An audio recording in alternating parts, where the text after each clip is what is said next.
As we get into calls, I want you to think of calls as making a down payment to purchase something.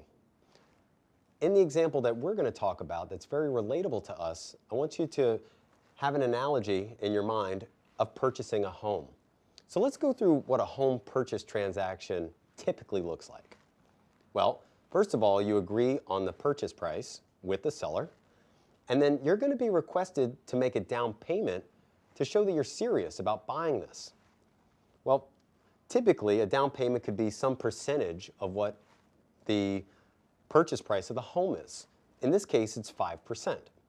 So you're making a down payment to the seller of the home, and in return, the seller is giving you the right to be able to buy that home.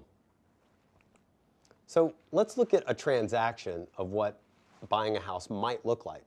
So you place a down payment on your home, and the developer issues you the right to buy the home. So let's focus on the left side where you actually purchase the home.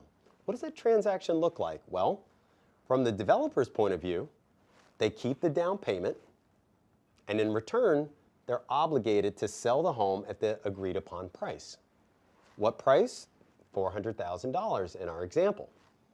You, the buyer, pay your down payment, and in return, you receive that right to buy the home. And you want to purchase this home. And those are the steps that happens whenever you purchase a home. When you don't purchase a home, what happens? We're past the down payment area here. The developer keeps the down payment. You, the home buyer, pays the down payment. So you could actually lose that down payment. Now, why would you ever not purchase a home? Well, if you found out that a landfill was going to be put up next door before you closed on the house, you might say, hey, I don't want to buy the house. It's not worth $400,000 to me.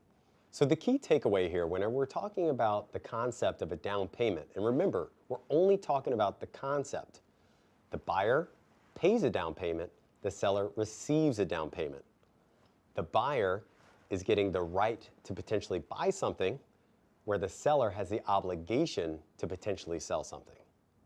Since we just went over what a home transaction looks like, let's look at how similar it is to what a call transaction looks like.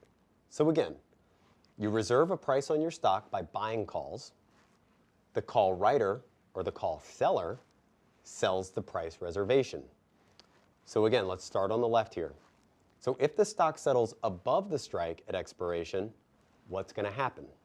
Well, the call seller, they keep the premium, very similar to a down payment with a home, but also the call seller is then obligated to sell stock at the strike. Okay? The call buyer pays the premium, similar to a down payment, and then what? They secured their right to buy the stock at the strike. So it's similar to a down payment transaction for a home. Now again, just like whenever we went over put options, call options on the right side look very similar.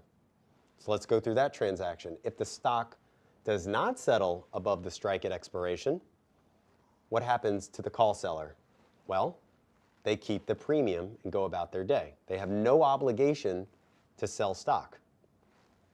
The call buyer, you, just pay a premium. And so that's your risk. So now, it's similar on the right side of the screen that if you're putting a down payment on a home and you don't want to complete the transaction or something changes not to your liking, you can then walk away and all your risk is just the premium that's spent.